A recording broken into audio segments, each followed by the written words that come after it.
Et Dieu va également commencer à te faire grandir dans différents niveaux spirituels. On va dire que tu dois toujours être bouillant pour Dieu, parce que il y a une chose que le diable attendra toujours, c'est que tu te refroidisses. Dans cette alliance avec Dieu, de toujours rechercher sa présence, rappeler le sacrifice de Jésus à la croix, parce qu'il n'est pas mort pour rien.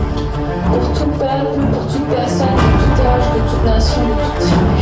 Allumer un feu dans ta vie où tu cherches la présence de Dieu. Les multitudes ne pourront te traverser, mais la présence de Dieu va faire de toi l'homme, la femme le plus heureux de la terre.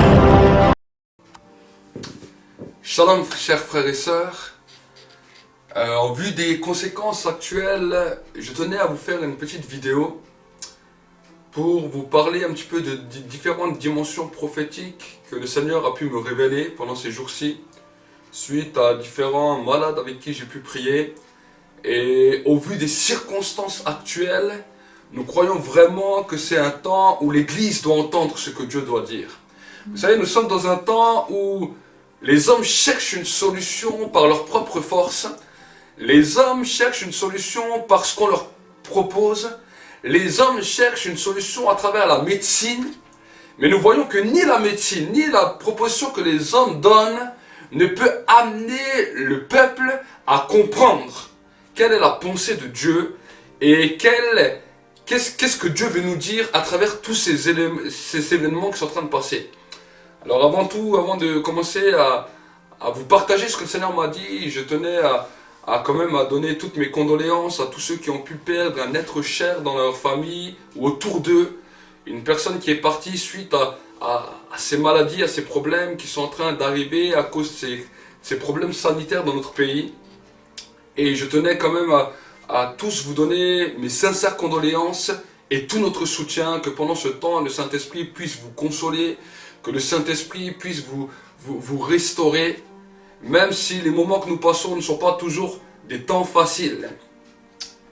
Et j'aimerais avec vous aussi aller plus loin, et avant de commencer ce message, j'aimerais pouvoir prier pour que là où vous êtes, vous puissiez être touchés par la présence de Dieu et que vous puissiez être renouvelés et transformés et entrer dans la dimension que Dieu a préparée pour vous.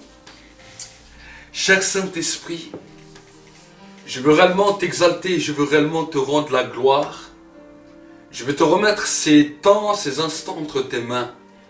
Seigneur mon Dieu, mon roi, je viens en ton nom, au nom de Jésus-Christ, apporter la parole et le message que tu m'as mis dans le cœur.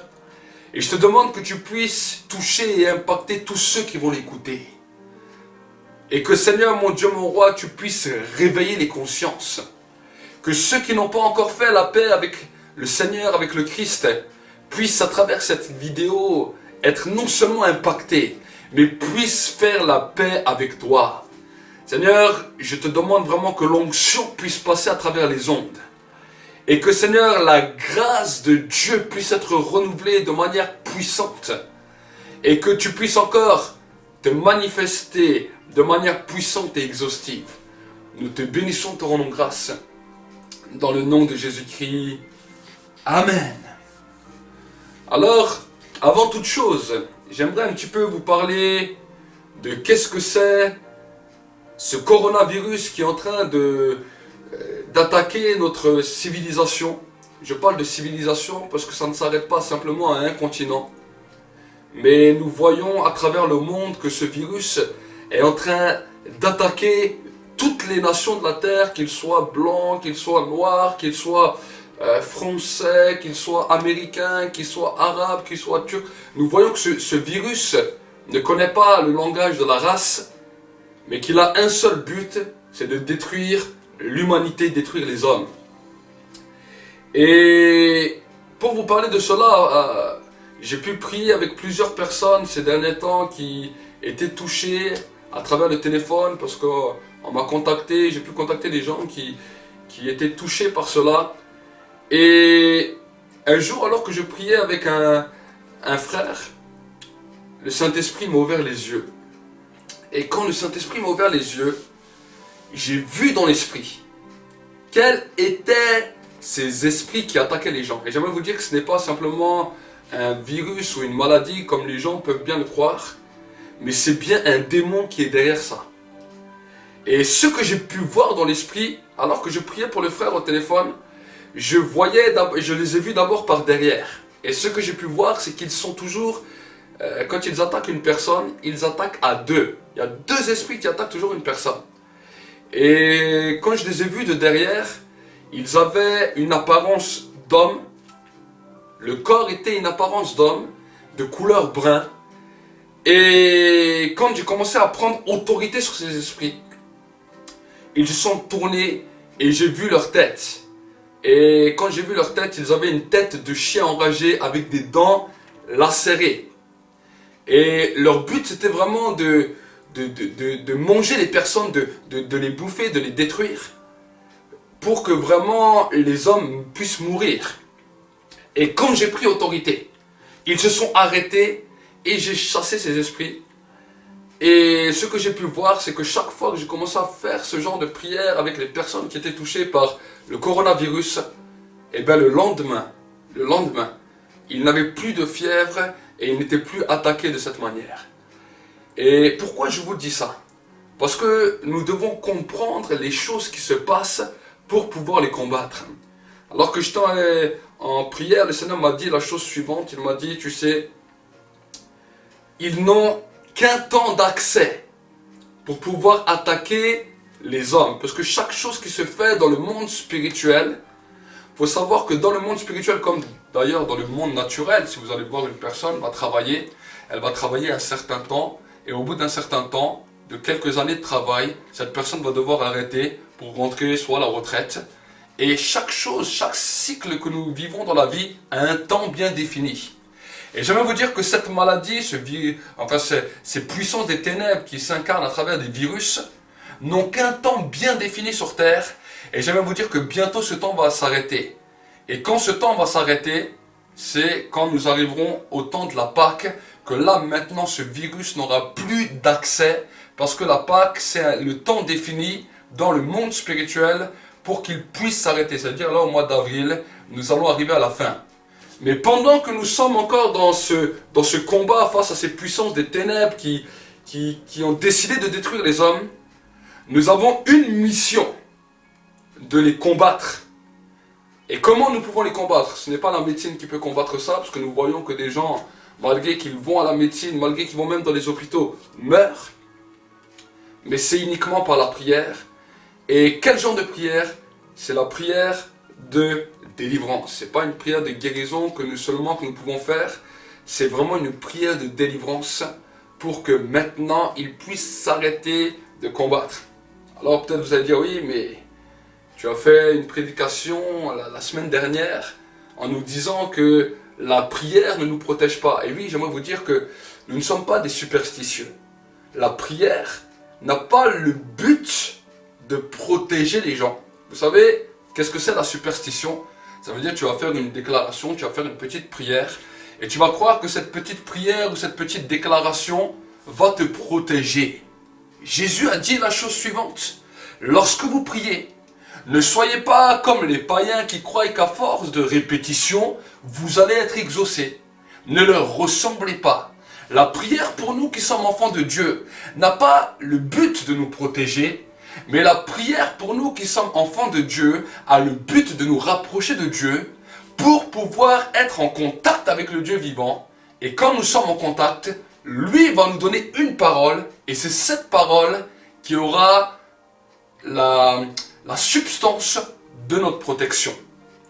La Bible nous dira, si vous allez voir ce que Dieu a dit dans l'Ancien Testament, quand il a parlé aux patriarches, quand il a parlé à Abraham, quand il a parlé à Isaac, à Jacob et à tous les hommes, la Bible nous dit qu'il crut à ce que Dieu dit, et ça leur fut compté comme justice. Et parce qu'il fut reconnu devant Dieu comme des hommes justes à cause de leur foi, voici ce qui amenait une protection extraordinaire dans leur vie. Alors que Moïse, un grand homme de Dieu, a donné une recommandation à Josué. Il a dit que cette parole ne s'éloigne point de toi, Médite-la jour et nuit. Garde cette parole que Dieu te donne. Et il a dit, quand tu commenceras à garder cette parole, c'est alors que tu auras du succès. C'est alors que tu auras la protection de Dieu. C'est alors que tu prospéreras dans tout ce que tu entreprendras et que tu réussiras. Voilà pourquoi je l'ai précisé dans la prière, je l'ai précisé dans la prédication, ce que le Seigneur m'a dit, la prière n'a pas le but de la protection. Le but premier de la prière, c'est la communion avec Dieu. Maintenant, quand nous exerçons ce droit, parce que c'est un droit que nous avons, c'est un privilège que nous avons, de pouvoir nous approcher de Dieu à travers la prière. Maintenant, il y a une deuxième sorte de prière. Et cette prière, ce n'est pas simplement une prière de demande, mais c'est une prière de déclaration, c'est-à-dire une prière pour les personnes. La Bible nous dit qu'il y a des signes, des miracles qui vont accompagner ceux qui croient. Donc, un des signes, un des miracles qui vont accompagner ceux qui croient, c'est-à-dire que si nous posons nos mains sur un malade, qu'il y ait une prière avec ou qu'il n'y a pas de prière avec, si tu dis au nom de Jésus et que tu imposes les mains sur un malade, la Bible nous dit le malade sera guéri. Quand on parle de chasser des démons, ce n'est pas uniquement une prière, mais c'est un ordre dans le monde visible et invisible à des esprits méchants qui sont venus pour attaquer, qui sont venus pour détruire et qui sont venus pour ruiner l'homme. Et la Bible nous dit que si quelqu'un est malade, qu'il appelle les anciens, qu'il oigne d'huile. Et la Bible nous dit la prière de la foi sauvera le malade. La Bible ne nous dit pas la prière sauvera le malade. La Bible nous dit la prière de la foi. Et la Bible continuera en nous disant s'il a commis des péchés, il lui sera pardonné. Pourquoi on nous parle de la prière de la foi? La Bible nous dira que la prière fervente du juste a une grande efficacité. Quand la Bible nous parle de la prière de la foi, la Bible nous dira la prière inspirée par la parole de Dieu. La prière inspirée par le message de Dieu a une grande efficacité. La Bible ne nous dit pas la prière simplement d'une personne, ah Seigneur, s'il te plaît, bénis-le. Ça, ce n'est pas une prière qui est exaucée, ça, ce n'est pas une prière qui a de l'impact.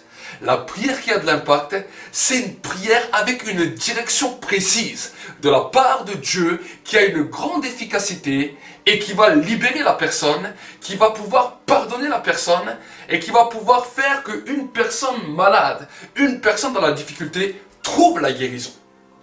Donc je tenais vraiment à remettre les choses en clair par rapport à la prière. Parce que je vois des fois que la prière est devenue du tout et du n'importe quoi. Et les gens me disent, mais pasteur, je prie et pourtant il n'y a pas de réponse. Pasteur, j'ai demandé et pourtant je n'ai pas été protégé. Pasteur, j'ai déclaré, j'ai dit le sang de Jésus, j'ai dit ceci, j'ai dit cela. Et pourtant, il n'y a pas eu le résultat que j'attendais. Alors si nous invoquons le sang de Jésus, c'est pour dire que voilà, nous reconnaissons que la vie de Christ coule en nous et que nous sommes prêts à entendre la voix de Dieu. C'est à ça que ça sert le sang de Jésus. Le sang de Jésus est là pour nous renouveler. Le sang de Jésus est là pour nous transformer. Le sang de Jésus est là pour nous purifier. Mais le sang de Jésus veut nous mettre dans cette position pour que nous sommes prêts à entendre la parole de Dieu. Parce que Jésus a dit lui-même quand il a prié pour ses disciples, sanctifie-les par ta parole est la vérité. Vous savez, la Bible nous dit que sans la sanctification, personne ne verra Dieu. Et souvent les gens me disent, mais pasteur, qu'est-ce que c'est la sanctification? La sanctification, c'est quand vous recevez la parole de Dieu, quand vous recevez le message de Dieu et que vous le laissez méditer dans vos vies, c'est ça la sanctification. C'est cette parole qui vous donne un accès à Dieu et c'est cette parole qui vous ouvre l'accès du ciel. Amen. Donc, je voulais commencer mon message par cela pour que vous puissiez comprendre et je vais faire déjà une première prière pour tous ceux peut-être qui souffraient, qui est atteints, qui est affectés. Je vais faire une prière d'abord pour ceux qui souffrent du coronavirus parce que c'est quelque chose que j'ai vu dans l'esprit. Et c'est quelque chose pourquoi je prie pour plusieurs personnes, mais je crois qu'il est bon de pouvoir aussi faire cette petite vidéo pour vous, pour que déjà vous puissiez être guéris là où vous êtes. que vous puissiez être restaurés, pour que ces chiens enragés, parce que j'appelle ça des chiens enragés, qui continuent à bouffer les hommes, s'arrêtent. Alors, je tenais encore à préciser, vu que ça me vient dans l'esprit, vous allez peut-être vous dire, oui, mais pourquoi tu nous dis que ce sont des chiens enragés qui essaient de bouffer les hommes? Comment des démons peuvent bouffer les hommes? Alors, la Bible est claire. Quand la Bible nous dit que quand Adam et Ève ont péché dans le jardin d'Éden, et qu'ils se sont retrouvés devant Dieu, et que le serpent, en l'occurrence Satan, s'est retrouvé avec eux, Dieu a dit quelque chose qui peut interpeller notre conscience. Quand il a parlé au serpent, il lui a dit, voilà, désormais tu marcheras sur ton ventre.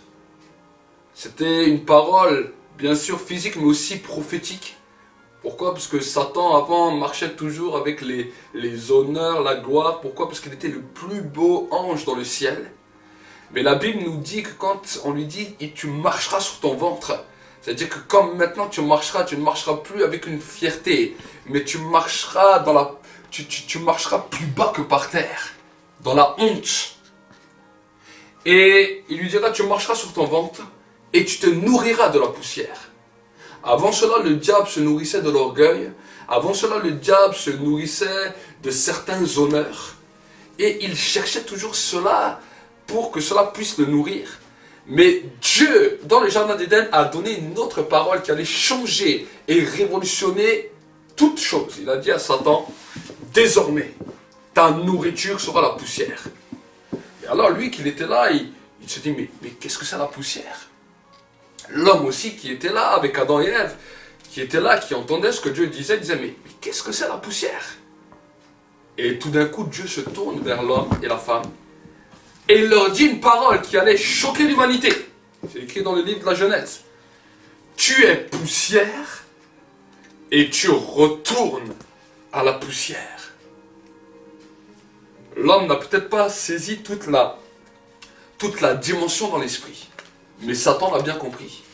Il a compris que sa nouvelle nourriture était devenue l'homme. Voilà pourquoi les esprits méchants viennent attaquer les hommes et se nourrissent des hommes. Et pourquoi dans cette vision j'ai vu que ces esprits venaient manger carrément les hommes. Alors, je vous donne cette révélation pour que vous puissiez comprendre par rapport à la Bible que ce que je vous dis c'est vraiment biblique et que ce n'est pas quelque chose qui est tiré d'une imagination mais que c'est réel. C'est écrit dans le livre de Genèse 3, comme ça vous pourrez voir dans vos Bibles ce que je vous dis par rapport à que Satan se nourrissait de que sa nouvelle nourriture est la poussière et que Dieu a dit à l'homme, tu es poussière et tu retournes à la poussière. Et quand j'ai regardé ces derniers jours un reportage par rapport au coronavirus, ce qui m'a interpellé, ce que les scientifiques ont dit, ils ont dit qu'en fait c'est un germe, c'est une mutation de deux virus, un virus humain et un virus animal qui ont muté ensemble. Et c'est pour cela qu'il fait tellement de dégâts. Donc ça confirmait vraiment ce que j'avais vu dans la vision. Et j'aimerais maintenant prier.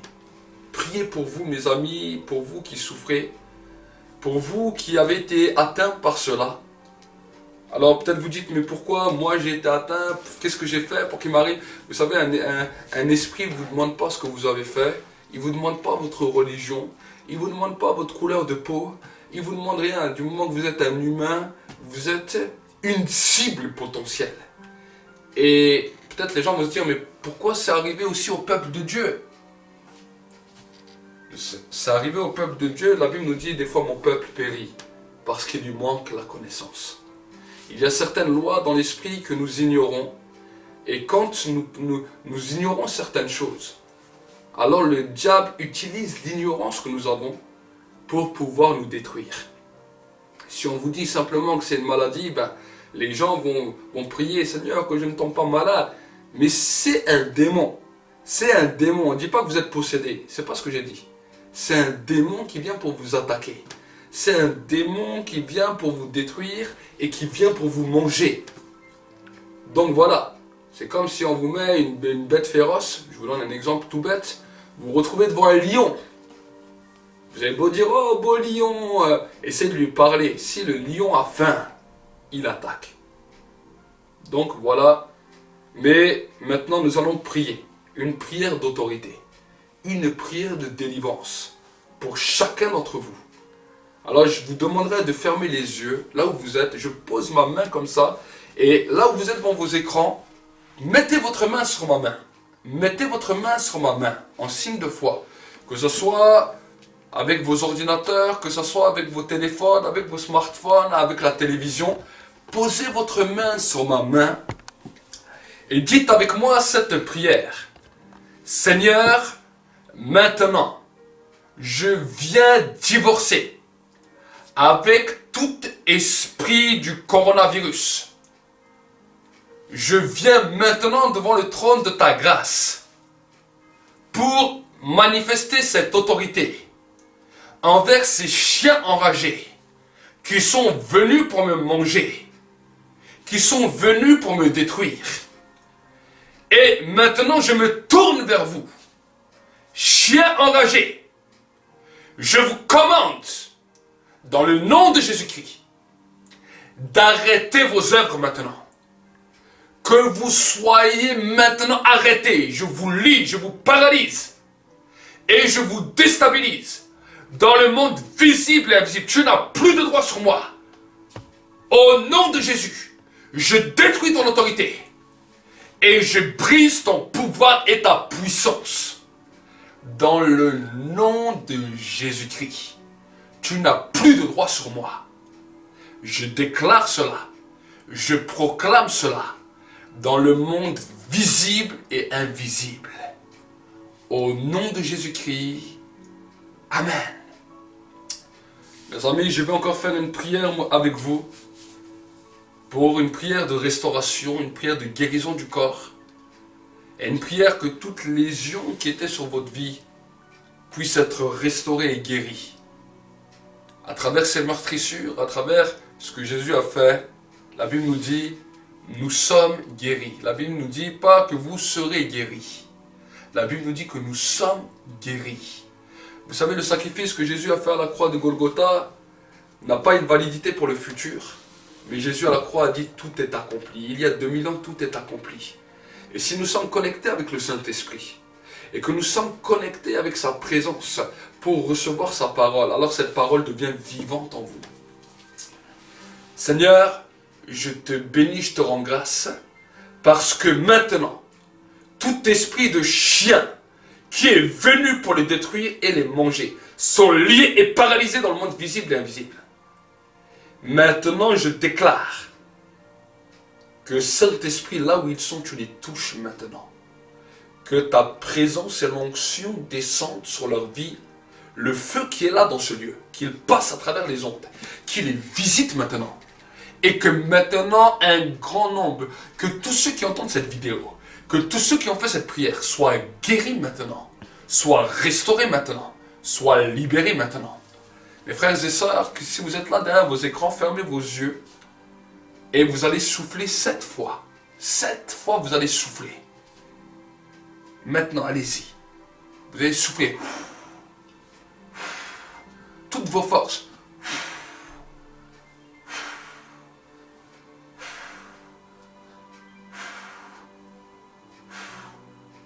Et maintenant que vous allez souffler, vous allez vous laisser remplir par la présence de Dieu. Remplir. L'onction de Dieu est là. L'onction de Dieu est là, la présence de Dieu est là. Pour vous visiter. Pour vous remplir. Pour vous guérir. Pour vous consoler aussi. Recevez votre guérison. Recevez votre miracle. Aujourd'hui, c'est votre jour. Nous voulons vraiment vous bénir. Nous voulons vraiment vous bénir et vous pouvez nous envoyer aussi vos témoignages sur notre site http://cmr-tv.com et vous aurez normalement sous la vidéo tous les liens pour accéder au site internet dans lesquels nous voulons entendre vos témoignages. Vous aurez aussi la possibilité de trouver mon numéro de téléphone portable sur notre site, dans lequel vous pouvez nous appeler directement, nous laisser vos témoignages. Si vous avez besoin peut-être encore de prière, vous pouvez aussi nous appeler et nous prierons pour vous. Donc vraiment que Dieu vous bénisse. Amen. Et je vais continuer mon message. Nous aurons cette vidéo qui sera faite en 2 fois. Nous aurons cette première partie spécialement pour le coronavirus. Et je parle maintenant dans la suite du message, dans la continuité du message, pour que vous puissiez entendre ce que Dieu veut dire encore. Et j'aimerais lire avec vous quelque chose dans le livre de Exode 8, verset 12. Exode 8, verset 12, voir ensemble ce que la Bible nous dit. Parce qu'aujourd'hui nous sommes dans un temps où nous nous posons beaucoup de questions. Et nous pouvons nous dire, mais pourquoi aujourd'hui les hommes dans les laboratoires créent des virus, créent des choses? Pourquoi les gouvernements ont des fois une telle pensée de pouvoir détruire les hommes? Vous savez, quand nous regardons à travers la Bible, nous voyons que au commencement, quand Dieu a créé le ciel, la terre, et quand l'homme a commencé à se multiplier sur la terre, le premier jugement que Dieu a fait sur l'humanité a été le déluge. Pourquoi le déluge? Nous verrons un peu plus loin après dans la prédication pourquoi Dieu a libéré un premier jugement du déluge sur l'humanité. Mais l'homme n'avait pas encore vu que Dieu puisse faire un jugement sur une nation particulière. Mais dans le livre d'Exode, nous pouvons voir ensemble, Exode chapitre 8 au verset 12, la Bible nous dit, l'Éternel dit à Moïse, dis à Aaron, étends ta verge et frappe la poussière de la terre, elle se changera en poux dans tout le pays de l'Égypte. Ils firent ainsi. Aaron étendit sa main avec sa verge, il frappa la poussière de la terre, et elle fut changée en poux sur les hommes et sur les animaux. Toute la poussière de la terre fut changée en poux dans tout le pays d'Égypte. Les magiciens envoyèrent leur enchantement pour produire les poux, mais ils ne purent pas. Les poux étaient sur les hommes et sur les animaux. Et les magiciens dirent à Pharaon, c'est le doigt de Dieu. Le cœur du Pharaon s'endurcit et il n'écouta point Moïse et Aaron selon ce que l'Éternel avait dit. Amen. Donc, pourquoi j'ai commencé par ce verset? J'aurais pu commencer par les premières plaies. Mais nous voyons à travers l'histoire de Moïse que quand Moïse est allé devant le Pharaon, qui était le gouvernement mondial de l'époque, ne l'oublions pas, Moïse est allé avec une mission, celle de demander au Pharaon la liberté du peuple de Dieu. Et vu que le Pharaon n'écoutait pas, Dieu a envoyé les jugements sur un peuple bien défini qui était la nation de l'Égypte à l'époque. Et quand Dieu a commencé à envoyer ses plaies, ce qu'on appelle les 10 plaies de l'Égypte, alors le diable avec ses agents, ceux qu'on appelait les magiciens, ont commencé simplement à observer ce que Dieu était en train de faire. Et vu qu'à leur grande étonnement, ils ont vu que les miracles et les prodiges que Dieu était en train de faire et les jugements que Dieu était en train de faire, vous savez que les magiciens n'ont pas essayé de dire comment contrer cela. Les magiciens ont essayé à travers l'enchantement à reproduire ce que Dieu était en train de faire. Et le premier, ils ont réussi à refaire. Quand Moïse a jeté son bâton, ils ont jeté leur bâton. Mais curieusement, le bâton de Moïse a englouti les autres bâtons. Quand il s'agissait de faire venir des grenouilles, voici que les magiciens avaient la capacité de faire la même chose. Mais quand vous voyez maintenant dans la Bible que à un moment donné, Dieu commence lui-même à créer quelque chose. Imaginez créer des moustiques, des poux, à travers la poussière. Tu prends la poussière comme ça, tu frappes avec un bâton et ça se change en poux. Les magiciens ont essayé. Et là, ils ont découvert quelque chose, c'est qu'ils n'y arrivaient pas. Pourquoi? Parce que Satan n'a pas de créer la vie. La troisième plaie d'Égypte, la création de poux. Les magiciens étaient dépourvus. Et là, ils sont allés voir le pharaon, ils ont dit, mais là, il y a le doigt de Dieu. Certaines choses, nous pouvons le faire. Mais là, à ce moment-là, nous sommes arrêtés parce que nous ne sommes pas capables de créer, parce que celui qui nous dirige, en l'occurrence Satan, n'a pas cette capacité de créer. Alors peut-être vous allez me dire, mais hey, pourquoi tu nous racontes cela? Nous, tu nous parles d'abord de virus, et maintenant tu nous parles de Pharaon et de Moïse. Oui, je vais en venir. Les gouvernements, à partir de ce moment-là, ont essayé de comprendre comment Dieu avait fait. Et vu que par l'enchantement, la magie et toute la dimension occulte, ils n'ont pas réussi. Alors ils se sont tournés vers ce qu'on appelle la médecine. Je ne dis pas que toute la médecine est mauvaise. Je ne dis pas que tout ce que les docteurs et les laboratoires font est mauvais. Mais malheureusement, ils se sont tournés vers la médecine, vers la science, pour pouvoir produire avec les molécules existantes, parce qu'ils ne pouvaient rien créer. Donc ils ont essayé de muter, ils ont essayé d'allier des cellules organiques vivantes qui existent sur la Terre, que ce soit sur les animaux, que ce soit sur les hommes, dans lesquels l'homme a essayé de muter sous l'influence des démons, pour donner maintenant une puissance et une autorité démoniaque à des démons avec une souche vivante qui existe sur Terre.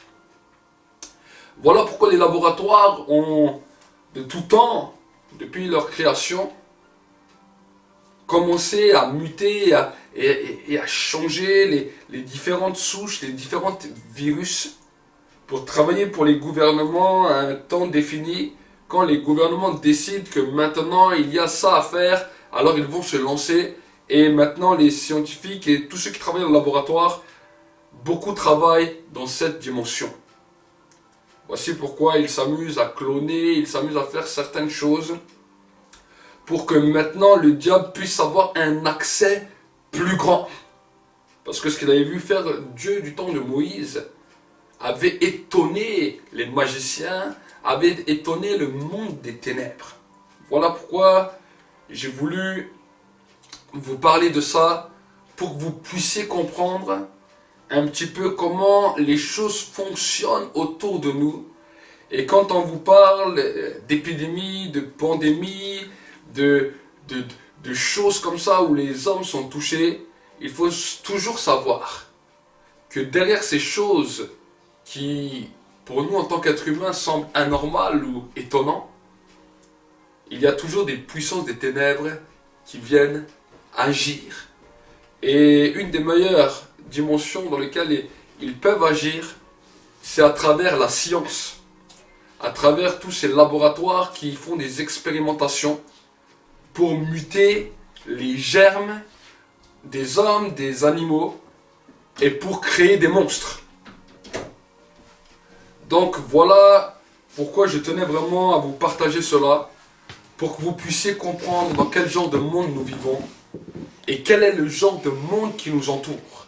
Nous sommes devant des fois des dirigeants politiques qui ont vraiment un cœur méchant vers l'homme, et qui sont manipulés par les gouvernements mondiaux par toutes les sectes secrètes, par toutes les différentes loges sataniques qui ont un but de détruire l'homme. Et voilà pourquoi ils font des expérimentations dans les laboratoires pour muter les germes, pour muter les atomes, et pour que les hommes tombent malades et tombent dans les décadences comme nous voyons actuellement aujourd'hui. Et c'est pour cela que nous-mêmes, en tant qu'enfants de Dieu, vous tous qui aimez le Seigneur, vous tous qui cherchez Dieu, cherchez la présence de Dieu, cherchez la parole de Dieu, parce que chaque fois que nous cherchons la parole de Dieu et que nous nous humilions devant Dieu, Dieu va nous donner une parole et il va nous montrer comment combattre cela. Nous avons un combat que nous devons faire tous ensemble. Tous ensemble. Ce combat n'est pas contre la chair et le sang, mais ce combat est contre les puissances, les dominations, les puissances, les autorités, les esprits méchants qui sont sur la terre et dans les lieux célestes. Il n'y a pas que la guerre entre peuples pourquoi il faut prier, mais il y a aussi des guerres spirituelles. Et actuellement, malheureusement, les guerres spirituelles que nous avons aussi à mener dans ce temps, c'est contre des puissances, des démons qui ont eu un droit parce que des scientifiques dans des laboratoires ont germé des virus ensemble, ont fait des choses pour que les hommes meurent. Mais même quand ils font ça, même leur stratégie, j'aimerais vous dire que dans le monde spirituel, ils n'ont qu'un temps. Le temps, nous arrivons bientôt en avril, nous arrivons bientôt à la Pâque, et leur temps sera fini pour ce coronavirus. Mais ils continuent à chercher pour d'autres choses, à nous maintenant, le peuple de Dieu, de nous préparer. La Bible nous dit dans le livre de Chroniques, et je crois que c'est important que vous puissiez entendre ça, si mon peuple sur lequel est invoqué mon nom, s'il s'humilie, s'il prie, et s'il revient de ses mauvaises voies, j'interviendrai en sa faveur et je guérirai son pays. La Bible ne nous dit pas simplement qu'il prie ou qu'il vient chanter des cantiques. La Bible nous dit qu'il s'agenouille devant Dieu, qu'il demande pardon pour ses péchés. Alors Dieu intervient et il viendra guérir notre pays. Je vous encourage à vous, enfants de Dieu, de demander pardon pour vos péchés. Je vous encourage à vous, pasteurs, leaders, apôtres, prophètes, docteurs, évangélistes, de fléchir le genou et de demander pardon pour vos péchés, pour nos péchés. C'est quelque chose que j'ai à cœur et que je fais depuis que j'ai commencé à marcher avec Dieu, depuis que Dieu m'a parlé par rapport à cela. C'est quelque chose que j'enseigne à l'église régulièrement. Ceux qui connaissent nos enseignements savent que je parle souvent sur la repentance.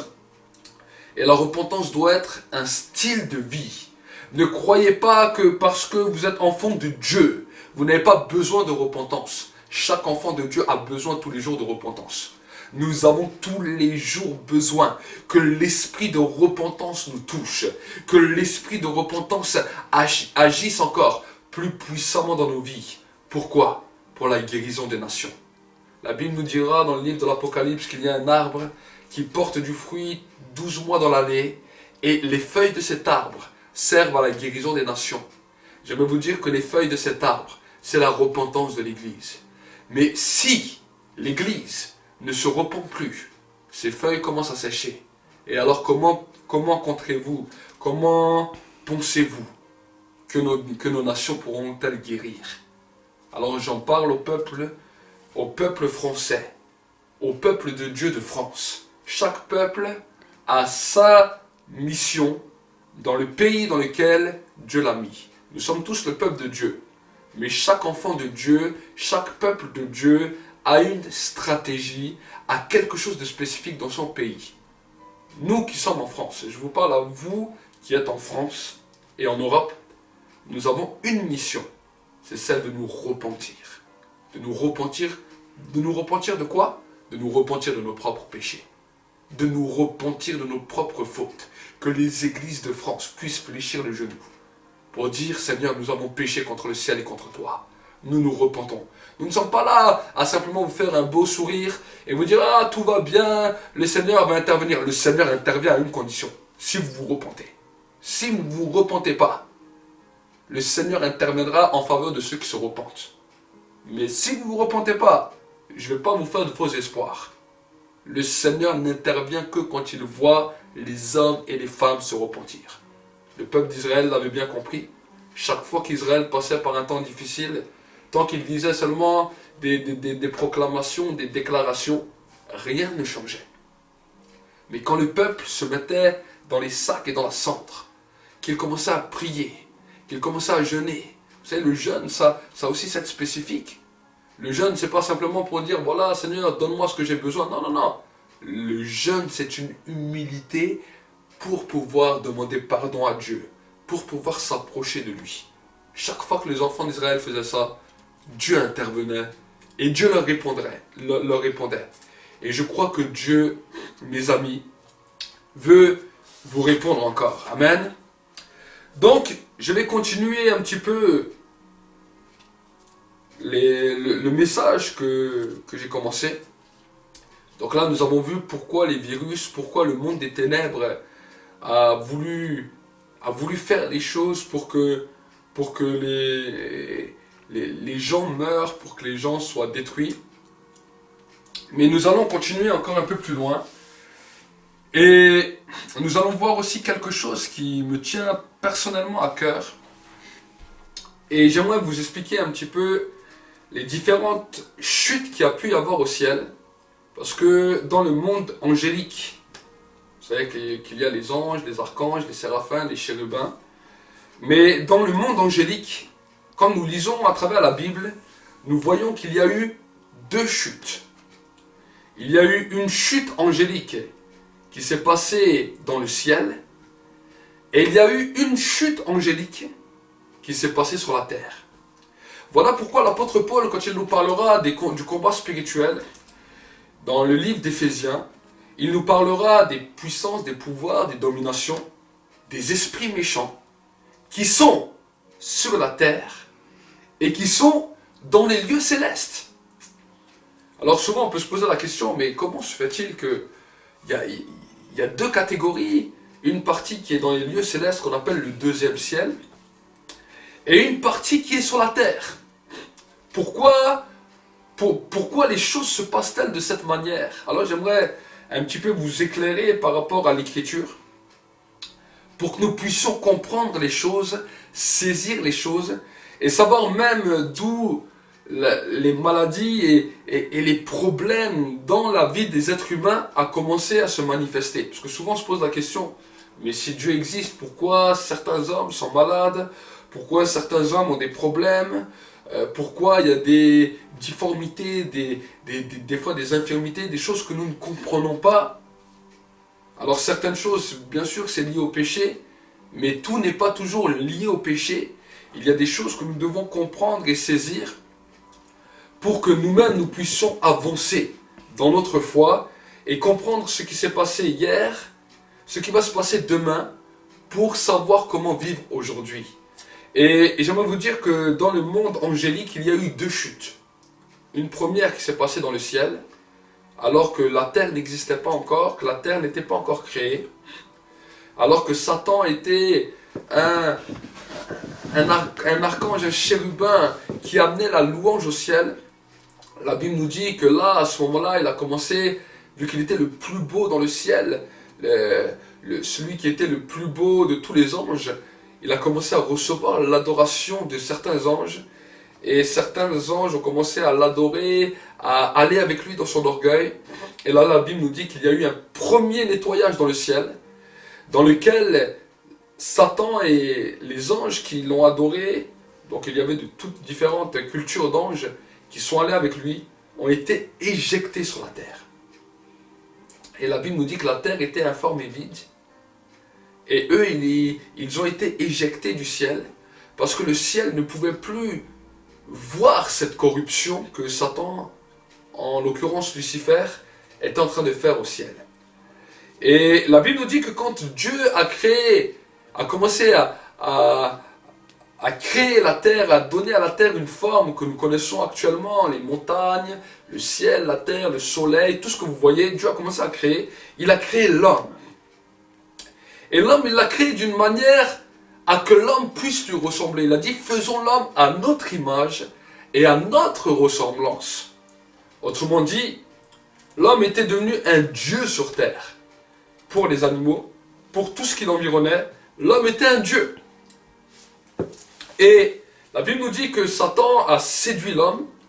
Et maintenant, dans cette séduction, l'homme a été éjecté du jardin d'Éden. Il a dû sortir du jardin d'Éden.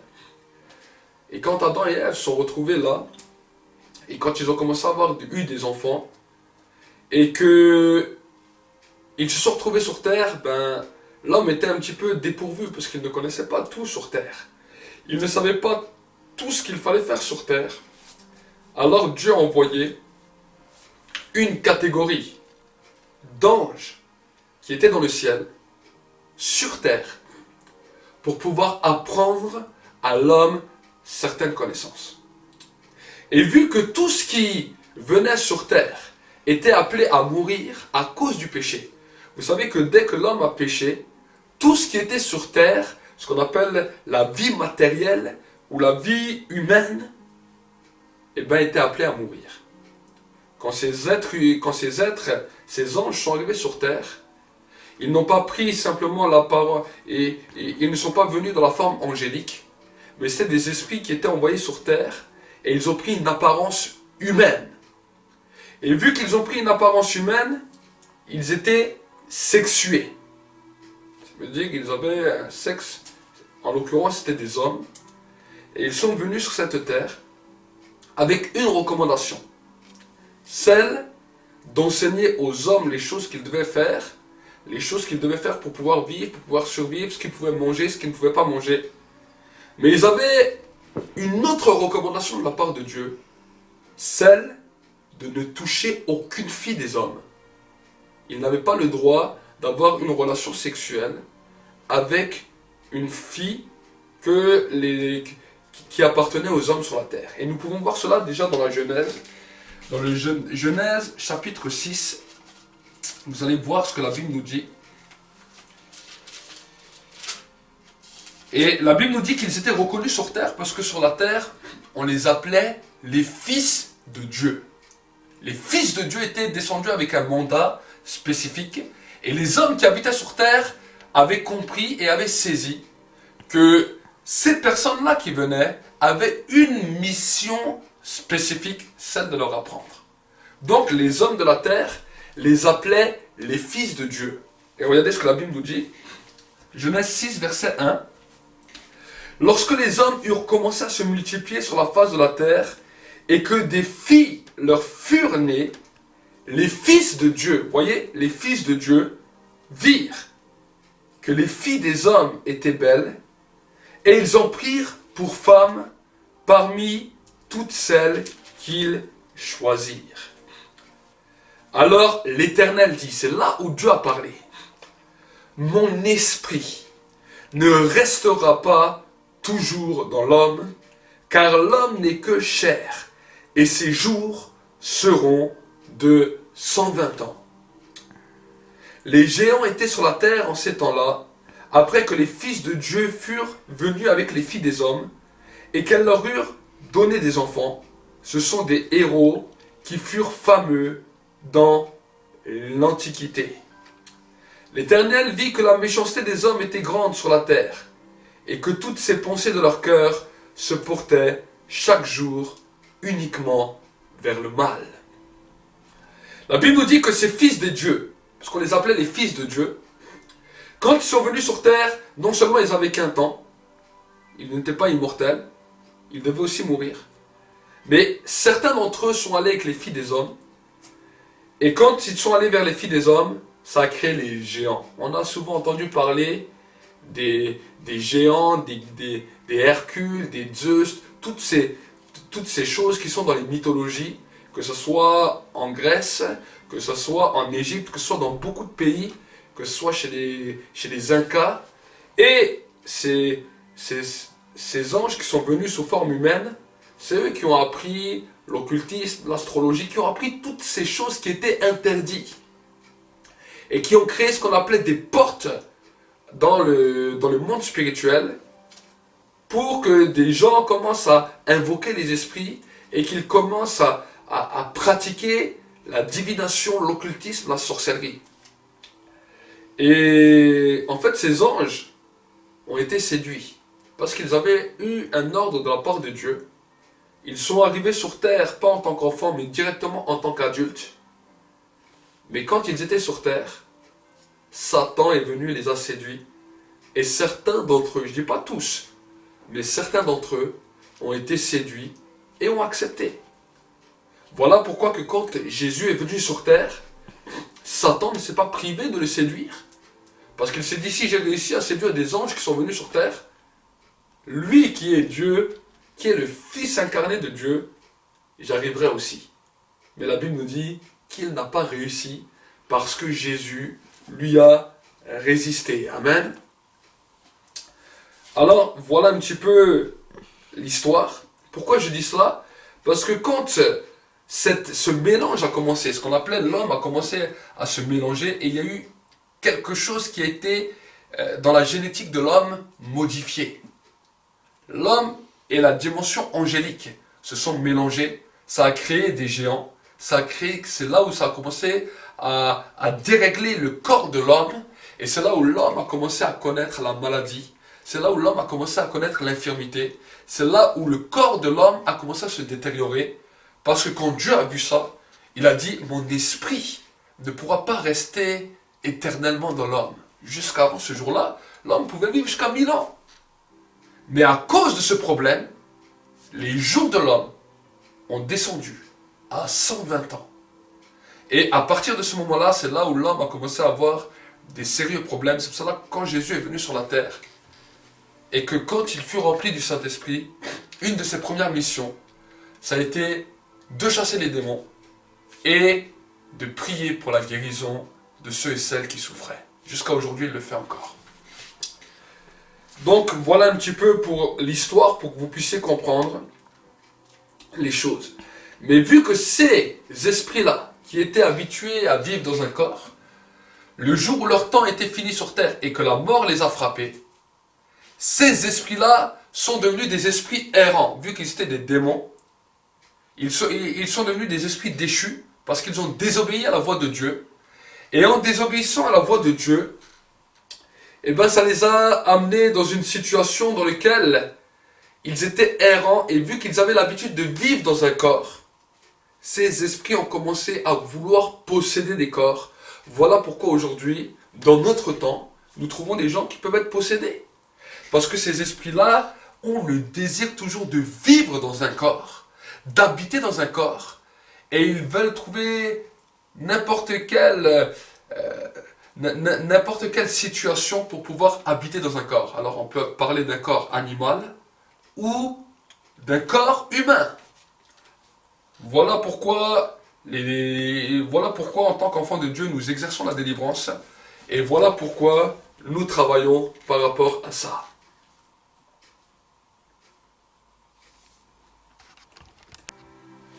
Donc voilà mes bien-aimés. Mais une bonne nouvelle que j'aimerais aussi vous annoncer, parmi ce temps où beaucoup d'esprits ont été séduits, beaucoup d'anges qui étaient venus sous forme humaine ont été séduits, il y en a un groupe qui a obéi et qui a marché avec Dieu. Ils sont aussi morts. Mais ils ont obéi aux directives de Dieu. Et ceux-là auront une mission encore. À la fin, quand l'église sera enlevée. Et la Bible nous dit dans le livre de l'Apocalypse, Apocalypse au chapitre 14 et au verset 4, la Bible nous dira la chose suivante. Regardez ce que la Bible nous dit. Dans le livre de l'Apocalypse, Apocalypse de Jean, c'est le dernier livre de la Bible, 14, verset 4. La Bible nous dira la chose suivante. On peut déjà commencer par le verset 2, ou on peut commencer par le verset 1. La Bible nous dit, je regardais et voici l'agneau se tenait sur la montagne de Sion, et avec lui 144 000 personnes qui avaient son nom et le nom de son Père écrit sur leur front. Et j'entendis du ciel une voix comme un bruit de grandes eaux, comme le bruit d'un grand tonnerre. Et la voix que j'entendis était comme celle des joueurs de harpe louant de leur harpe. Et il chantait un cantique nouveau devant le trône, et devant les 4 êtres vieillards, vivants et les vieillards. Et personne ne pouvait apprendre le cantique, si ce n'est les 144 000 qui avaient été rachetés de la terre. Regardez ce que la Bible nous dit dans le verset 4. Ce sont ceux qui ne se sont pas souillés avec des femmes, car ils sont vierges. Ils suivent l'agneau partout où il va. Ils ont été rachetés d'entre les hommes comme des prémices pour Dieu et pour l'agneau. Et dans leur bouche, il ne s'est point trouvé de mensonge, car ils sont irrépréhensibles. Amen. Donc la Bible nous dit que ces 144 000 ont obéi à ce que Dieu avait dit. La Bible nous dit que quand ils étaient sur terre, ils ont suivi l'agneau. Et ils ont été rachetés comme des prémices. Ça veut dire comme les premiers, ils ont été rachetés. Et maintenant qu'ils ont été rachetés et qu'ils ont tenu ferme, ils auront une mission, celle de donner un cantique nouveau du haut de Sion. Et la Bible nous dit même que dans leur bouche, quand ils étaient sur terre, il ne s'est point trouvé de mensonge, car ils sont irrépréhensibles. C'est extraordinaire. Voici que déjà dans le ciel, quand Dieu a envoyé des anges sur terre, il y a eu déjà certains d'entre eux, 144 000 exactement, qui ont été choisis parce qu'ils ont su retenir la parole de Dieu. Nous qui sommes enfants de Dieu, nous sommes supérieurs aux anges. C'est la Bible qui nous le dit. Parce que nous avons reçu le Saint-Esprit. Et pourtant, la question que j'aimerais vous poser, est-ce que nous pouvons dire quand nous regardons nos vies, sommes-nous irrépréhensibles? Est-ce que nous pouvons dire que le mensonge ne se trouve point dans notre bouche? Est-ce que nous pouvons dire, comme ces êtres-là, nous suivons l'agneau là où il va? C'est une question que je vous pose. Et que je me pose aussi. Mes frères et sœurs, nous avons un devoir, c'est de marcher droitement avec Dieu. Nous n'y arrivons pas toujours, certes. Mais nous essayons, nous travaillons et nous recherchons la parole de Dieu pour que Dieu puisse nous aider, pour que le Saint-Esprit puisse nous aider jour après jour et pour que nous avançons. Vous savez, quand nous regardons à travers la Bible, ce qui a choqué le peuple juif quand Jésus était sur la terre, le simple fait que Jésus disait qu'il était fils de Dieu n'était pas toujours quelque chose qui les choquait. Mais quand Jésus s'appelait devant le peuple juif et qu'il disait « Je suis le Fils de l'homme », voici ce qui pouvait faire secouer les foules. Pourquoi? Parce que pour eux, ils savaient que le Fils de l'homme avait une mission sur terre. Celle de venir rétablir le royaume d'Israël. Il était supérieur à un fils de Dieu, puisque regardez dans le livre des psaumes, au psaume 82, verset 6, la Bible nous dira la chose suivante. Psaume 82, verset 6. Regardez ce que la Bible nous dit. Au psaume 82, verset 6, la Bible nous dit, c'est le psaume d'Asaph. J'avais dit, vous êtes des dieux. Vous êtes tous des fils du Très-Haut. Dieu nous a appelés les fils et les filles de Dieu, les fils du Très-Haut. Mais quand Jésus venait, il s'est présenté pour bien plus qu'un fils de Dieu, il s'est présenté comme le Fils de l'homme. Il a dit, quand le Fils de l'homme viendra-t-il sur la terre, trouvera-t-il la foi? Quand il s'est trouvé face au Sanhédrin, lors de son jugement, et que le Sanhédrin lui a dit, est-ce que tu es le Fils de Dieu? Jésus leur a dit, vous le dites, et vous verrez désormais le Fils de l'homme. Regardez, nous pouvons lire ensemble, c'est écrit dans le livre de Luc, pour que vous puissiez voir ensemble avec moi, Luc 22, verset 6. Chaque fois que Jésus faisait mention du Fils de l'homme, voici que cela provoquait une panique. Luc 22, verset 66, vous allez lire avec moi ce que la Bible nous dit. Quand le jour fut venu, le collège des anciens du peuple, les principaux sacrificateurs et les scribes s'assemblèrent et firent amener Jésus dans leur sanhédrin.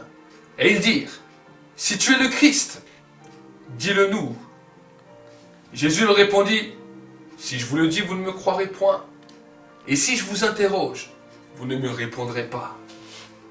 Désormais, le Fils de l'homme sera assis à la droite de la puissance de Dieu. » Tous dirent, « Tu es donc le Fils de Dieu. » Et il répondit, « Vous le dites, je le suis. » Alors ils dirent, « Qu'avons-nous encore besoin d'entendre?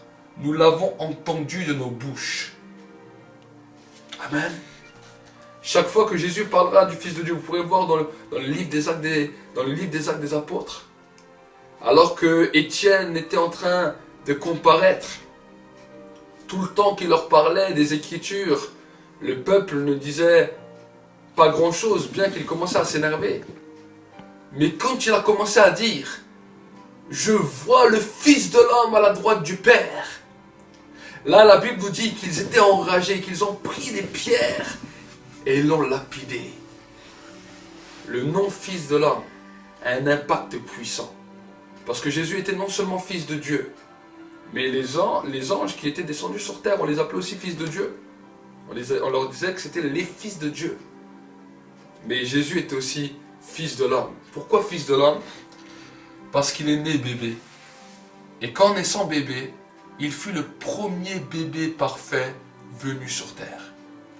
Alors peut-être vous allez me dire, oui, mais cette histoire d'ange qui débarque sur terre sous forme humaine, en plus sexuée, c'est un peu gros ce que tu dis. Mais la Bible nous dira dans le Nouveau Testament que la Bible nous encouragera à exercer l'hospitalité. Et la Bible nous dit que sans le savoir, quelques-uns ont hébergé des anges dans leur maison. C'est quelque chose qui est biblique. Ça se fait encore aujourd'hui. Beaucoup d'hommes, de femmes ont reçu des messages des personnes physiques, soit qu'ils prenaient en stop, ou soit qui venaient les voir et qui tout d'un coup leur donnaient un message et qui disparaissaient devant eux. Ce sont des anges qui ont pris une apparence humaine. Et ça arrive encore aujourd'hui. Donc, je voulais vous partager cela pour que vous puissiez avoir une compréhension un peu plus large et une dimension prophétique pour voir les choses. Parce que bien souvent, nous ignorons un petit peu les choses qui se passent autour de nous, nous ignorons les choses de la foi, et à cause de cela, nous sommes limités. Et peut-être à vous qui écoutez la première fois et qui disiez, mais vraiment ça m'intéresse, je veux connaître ce Dieu. Alors j'aimerais dire qu'aujourd'hui tu peux faire la paix avec Dieu là où tu es. Aujourd'hui tu peux accepter Jésus comme Seigneur et Sauveur. Aujourd'hui tu peux devenir une nouvelle créature. Je ne présente pas au monde une nouvelle religion. À vous tous qui m'écoutez, même vous qui êtes chrétiens, je ne présente pas une religion ou un christianisme. Jésus n'est pas venu présenter une religion. Jésus n'est pas venu présenter un christianisme. Jésus est venu chercher des hommes et des femmes qui acceptent de naître de nouveau. Qu'est-ce que ça veut dire naître de nouveau? Qui acceptent de devenir eux-mêmes une nouvelle personne. Vous savez, quand Jésus était sur la terre, Jésus est venu sur terre pour quelque chose de spécial. L'esprit de l'homme a été coupé de la présence de Dieu. L'esprit de l'homme a été pollué à cause du péché. Donc l'esprit de l'homme était mort à Dieu. Mais quand Jésus est venu, Jésus est mort et Jésus a fait quelque chose d'extraordinaire. Il a remis son esprit entre les mains de Dieu. Quel genre d'esprit il a remis? Est-ce qu'il a remis le Saint-Esprit? Non, parce que le Saint-Esprit il ne peut pas le remettre comme ça. Le Saint-Esprit est une personne. Mais le Saint-Esprit ne peut que venir dans des hommes et des femmes qui ont accepté l'Esprit de Jésus, qui est l'Esprit de Jésus qu'il a remis au Père. Pourquoi je vous dis cela? Parce que quand Jésus était sur la terre, quand il est né, il avait son esprit. C'est-à-dire qu'il avait un esprit humain mais un esprit humain pur. Et cet esprit, on l'appelle l'esprit de Jésus. Et la Bible nous dit que quand il grandissait, il se fortifiait en esprit. Et à un moment donné, alors qu'il a passé le baptême par Jean, la Bible nous dit, le Saint-Esprit est venu le remplir, est descendu sur lui sous forme corporelle. Pourquoi le Saint-Esprit est descendu à ce moment-là? Parce que le Saint-Esprit a vu que c'était le seul esprit qui était pur sur terre. C'était le seul esprit de l'homme qui était pur. Et le Saint-Esprit a dit, c'est dans cet esprit que je veux habiter. La Bible nous dit que nous sommes devenus une habitation de Dieu dans l'esprit. À une condition, si nous acceptons Jésus comme Seigneur et Sauveur. C'est pour ça qu'on dit qu'on doit l'accepter dans notre cœur, pour que l'Esprit de Christ vienne habiter en nous. Chaque personne qui fait la paix avec Dieu, qui demande à Dieu pardon pour ses péchés, qui accepte Jésus dans son cœur, reçoit l'Esprit de Jésus, reçoit l'Esprit de Christ. Alors les gens vont me dire, oui, mais alors pourquoi la puissance ne se manifeste pas? Vous avez reçu l'Esprit de Christ. L'Esprit de Christ est là pour accueillir la personne du Saint-Esprit et pour que vous puissiez être remplis du Saint-Esprit. La Bible nous dit, si quelqu'un n'a pas l'Esprit de Christ, il ne lui appartient pas. Et peut-être vous qui m'écoutez, et qui peut-être allez à l'église, même dans une communauté évangélique, charismatique, pentecôtiste, et qui entendez ce message et qui dites, oui, bon, moi je suis venu à l'église, je chante les cantiques, peut-être même certains se sont fait baptiser, mais qui n'ont jamais compris ce message de la nouvelle naissance, en acceptant l'Esprit de Christ. Alors je parle aussi à vous. Ce n'est pas simplement dire « Seigneur, pardonne mes péchés », non. C'est accueillir l'Esprit de Jésus, que Jésus a remis au Père. L'Esprit de vainqueur, l'Esprit qui lui a permis de vaincre la mort, l'Esprit qui lui a permis de vaincre la maladie, l'Esprit qui lui a permis de vaincre le péché. Que cela vienne en nous, pour que maintenant, le Saint-Esprit puisse nous remplir, le Saint-Esprit puisse nous parler, et que nous puissions recevoir le témoignage du Saint-Esprit. Alors vous tous qui n'avez jamais fait cela, et qui n'êtes jamais nés de nouveau, qui avez, peu importe la religion que tu as, c'est pas la religion qui te sauve, c'est la nouvelle naissance. Alors ceux qui n'ont jamais passé par les eaux du baptême, je vous encourage peut-être là où vous êtes à trouver une église. Si vous ne savez pas comment faire, vous pouvez nous contacter sur notre site. Si vous êtes loin de nous ou dans d'autres régions de France, nous vous dirigerons vers une église locale. Et si vous êtes près de chez nous, près de Strasbourg ou de l'Alsace, et que vous voulez venir, alors vous êtes les bienvenus à l'église Centre Mondial de Réveil, rue des Acacias, Pflügrisheim, et vous trouverez toutes les informations sur notre site qui est marqué en bas. Mais vous qui n'avez... Mais maintenant j'aimerais vous lancer la prière, et j'aimerais vous dire, répétez cette prière avec moi. Dites avec moi, Père de gloire, aujourd'hui je viens devant toi, et aujourd'hui je veux être une nouvelle naissance. Je ne veux pas simplement être né de la chair et du sang, mais je veux être né de l'Esprit. Je veux recevoir dans ma vie l'Esprit de Jésus. Je veux recevoir dans ma vie l'Esprit de Christ. Et je veux déclarer aujourd'hui que je lui appartiens. Je veux demander pardon pour mes péchés, pardon pour mes transgressions, pardon pour mes manquements. Et je veux, à partir d'aujourd'hui, vivre une vie nouvelle. Non pas d'après mes raisonnements, non pas d'après mes lois, mais d'après la parole de Dieu.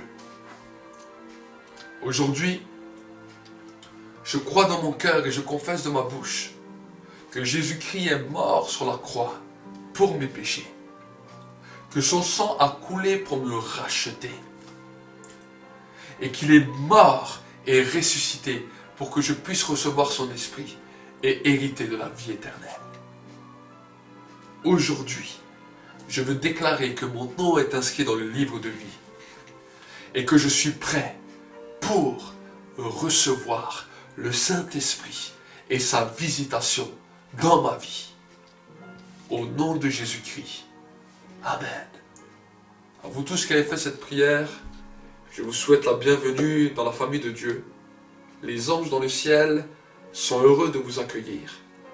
Et je vais faire simplement une prière pour que le Saint-Esprit puisse commencer à vous visiter. Vous êtes prêts.